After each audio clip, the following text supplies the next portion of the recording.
Shalom saudara yang kasih Tuhan, mari kita tunduk kepala kita berdoa. Bapa kami yang ada dalam surga, Bapa yang baik, yang sempurna, yang kami kenal di dalam nama Tuhan Yesus. Memberkati setiap kami, menyucikan, menguduskan hati setiap kami, supaya setiap kami Tuhan boleh dibebaskan dari segala masalah persoalan.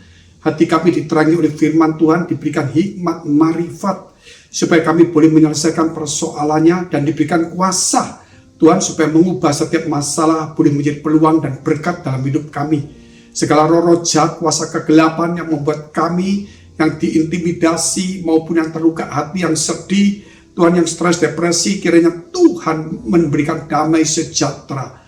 Bahkan yang sakit Tuhan sembuhkan di dalam nama Tuhan Yesus Kristus. Haleluya. Amin. Shalom saudara yang kasih Tuhan. Kita melihat di dalam Kisah Rasul 10 ayat 43. Tentang dialah semua nabi bersaksi bahwa barang siapa percaya kepadanya, ia akan mendapatkan pengampunan dosa oleh karena namanya. Di sini pentingnya saudara percaya. Percaya. Percaya itu bukan karena melihat, tapi percaya itu karena iman. Percaya karena melihat itu saudara adalah yang ada di dunia itu. Tetapi percaya karena tidak melihat itu adalah iman. Mengapa disebut iman? Karena iman adalah bukti dari segala sesuatu dan dasar dari segala sesuatu yang tidak terlihat dan akan terjadi. Jadi dasar dan bukti segala sesuatu yang tidak terlihat dan akan terjadi. Itulah saudara iman. Sebab Tuhan juga pernah katakan juga bahwa berbahagialah mereka yang percaya walaupun mereka tidak melihat. Itulah iman. Nanti kalau saudara mau percaya karena saudara melihat, itu terlambat. Yaitu ketika kita nanti begitu melihat Yesus sebagai hakim, kita terkejut saudara. Yaitu di penghakiman terakhir, ketika dunia ini semuanya selesai dan semua orang mati dibangkitkan untuk menghadapi takhta Allah. Dan disitulah kemudian kita baru sadar, waduh, Yesus Kristus sebagai hakim. Kita akan menyesal. Lebih baik sekarang kita percaya kepada Dia. Bahkan kalau kita juga melihat saudara, bahwa kita punya sambungan telepon. Kita telepon dengan seseorang, dengan nomor jelas, dan kita tahu namanya, kita tahu suara dan orangnya. Terus kita bicara. Saudara percaya kalau orang itu ada di situ, walaupun saudara tidak melihatnya. Itu telepon zaman dahulu. Tetapi telepon zaman sekarang ditambahi saudara, yaitu bisa video call.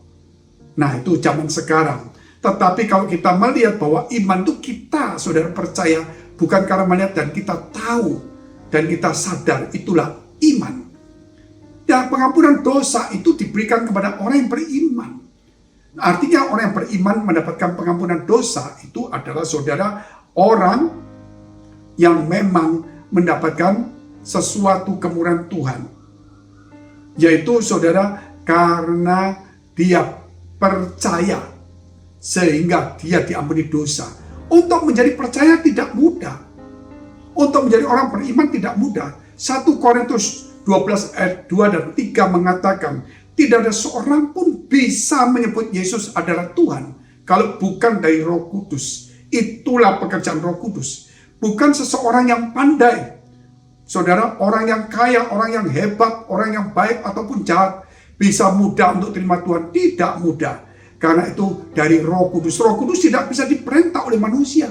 Karena dia pribadi Roh Allah sendiri. Saudara boleh minta, belum tentu Roh Kudus turun. Tetapi kalau dia bermurah hati, dia akan turun walaupun kepada seorang jahat sekalipun, seperti Saulus yang mengejar orang Kristen dan menganiaya, mendapatkan kemurahan sehingga dia menjadi orang percaya.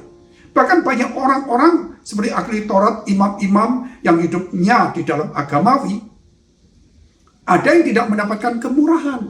Nah itu rahasia Allah. Sebab itu yang paling penting kita yang sudah mendapatkannya.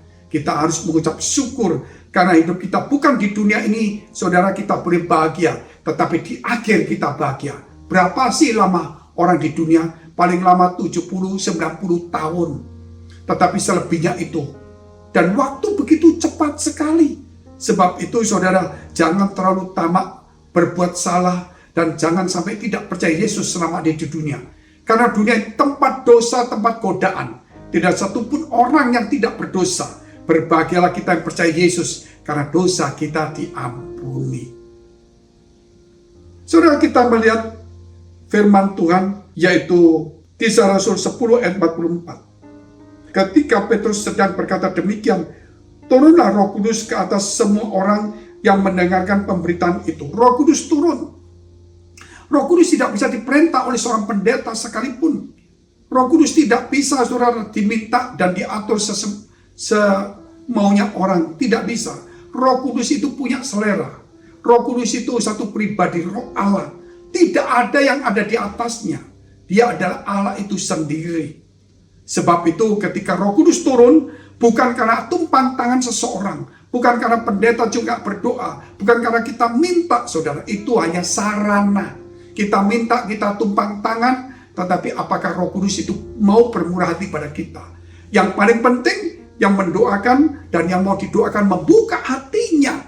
Itulah kuncinya, saudara. Terlebih kalau kita melihat firman Tuhan. Ketika mereka mendengarkan firman Tuhan, belum didoakan. Ketika mereka mendengarkan firman Tuhan, saudara, belum tumpang tangan. Mereka sudah dipenuhi Roh Kudus. Sehingga kita harus kembali kepada firman Allah. Saudara, firman Allah itu, saudara, yang menjanjikan semuanya. Tidak ada satupun yang bisa memerintah Roh Kudus. Tetapi firman itulah, saudara, ketika kita taati dan melakukannya, maka Roh Kudus akan turun kepada kita. Sebab itu ketika karya Roh Kudus itu, tadi yang saya katakan bahwa tidak ada satupun orang percaya kalau tidak ada Roh Kudus. Jadi ketika Roh Kudus turun, itu membuat orang menjadi percaya. Selubung mata rohaninya yang membuat dia tidak bisa melihat Yesus adalah Tuhan karena otaknya atau pikirannya pandai. Saudara, tidak bisa. Kenapa, saudara? Itu selubung harus dibuka. Ketika selubung dibuka, baru orang itu melihat Yesus adalah Tuhan. Banyak orang membaca firman Tuhan, tetapi membaca untuk menghafal, membaca untuk jadikan mantra, membaca untuk menyerang orang lain. Jadi firman itu dipakai untuk menyerang sebagai pedang, sebagai alat memperkaya diri. Itu salah. Firman itu mengubah hidup manusia. Saudara lihat itu, banyak seorang pegawai memakai firman untuk menyerang bosnya yang Kristen. Bos yang Kristen memakai firman untuk menyerang bawahannya yang Kristen. Demikian juga seorang pendeta kepada bawahan kepada yang lain, sesama pengusaha. Saudara, kalau sama-sama Kristen saling memakai firman. Firman tidak boleh dipakai untuk menyerang, untuk meminta sesuatu. Firman itu untuk mengubah hidup kita, sehingga kita tidak perlu menyerang, tidak perlu meminta orang, saudara, tidak perlu menipu, tetapi firman akan mengubah masa depan kita. Itulah turun pada kita. Tetapi cukupkah Roh Kudus itu turun kepada kita sehingga kita menjadi percaya Yesus? Tidak. Sehingga dikatakan, saudara, ketika Roh Kudus itu turun, maka tahap selanjutnya adalah di atas kamu. Kalau di atas kita, saudara, itu luar biasa. Ketika Roh Kudus turun kepada kita, itu berarti to you, kepada kamu. Tetapi di atas kita, on you. Berarti Roh Kudus bukan cuma turun kepada kamu, tetapi dia di atas kamu. Berarti dia sedang membimbing, menyertai kita. Sehingga banyak orang diterangi firman, diingatkan, tetapi jangan sampai mendukakan Roh Kudus. Tetapi saudara, kalau kita melihat kemudian, yang luar biasa lagi, bukan hanya on you, tetapi in you, yaitu Roh Kudus di dalam kamu. Sehingga hidup kita bukan dituntun, diterangi, diajari firman, yang bisa mendukakan Roh Kudus, tetapi hidup kita menjadi rumah Allah. Saudara, ada satu kisah, yaitu seorang raja bernama Qian Liang. Di zaman Tiongkok, zamannya dinasti saudara Manchu. Dia putra daripada Yun Cheng. Ketika dia menjadi raja, dia menyamar sebagai manusia biasa. Dia melihat bagaimana pejabat kerja, desa, rakyat yang susah, penginapan yang kotor atau baik, orang yang jahat. Dia lihat semuanya. Orang gak mempercaya dia, saudara. Tapi dia bisa bilang, oh kamu jangan jahat-jahat, nanti dilaporin. Oh siapa kamu? Loh nanti Panglima bisa datang. Ah masa? Ternyata saudara diam-diam dia kirim surat ke Panglima nangkap. Setelah selesai penyamarannya dia jadi raja, duduk di takhta. Orang semua terkejut, loh ini dulu rakyat biasa kok jadi raja.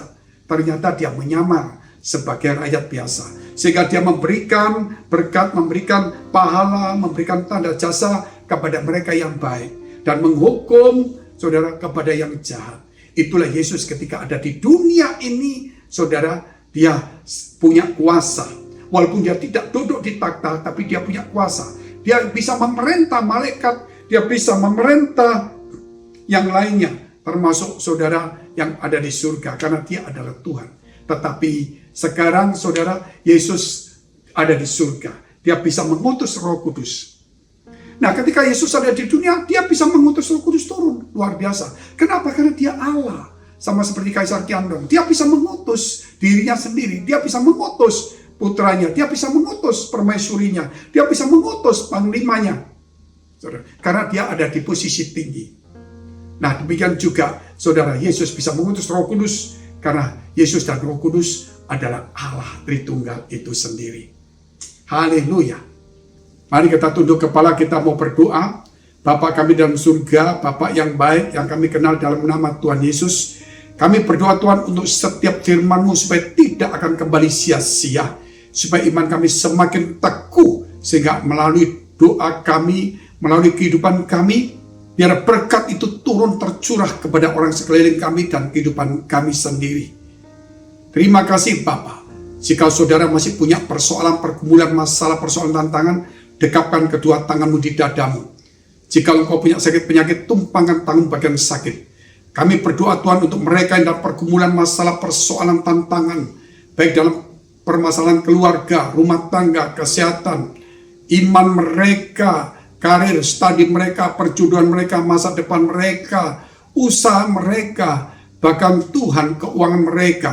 Mereka yang mungkin terbeban, stres, depresi, yang difitnah, yang sendiri. Kiranya Tuhan Kau memberikan damai sejahtera, penghiburan, kekuatan, pemulihan. Berkat Tuhan turun kepada mereka. Demikian yang sakit menjadi sembuh dan pulih dalam nama Tuhan Yesus. Haleluya. Amin. Jika saudara masih membutuhkan pelayanan doa dan konseling, silakan hubungi nomor yang tertera di bawah ini. Tuhan Yesus memberkati.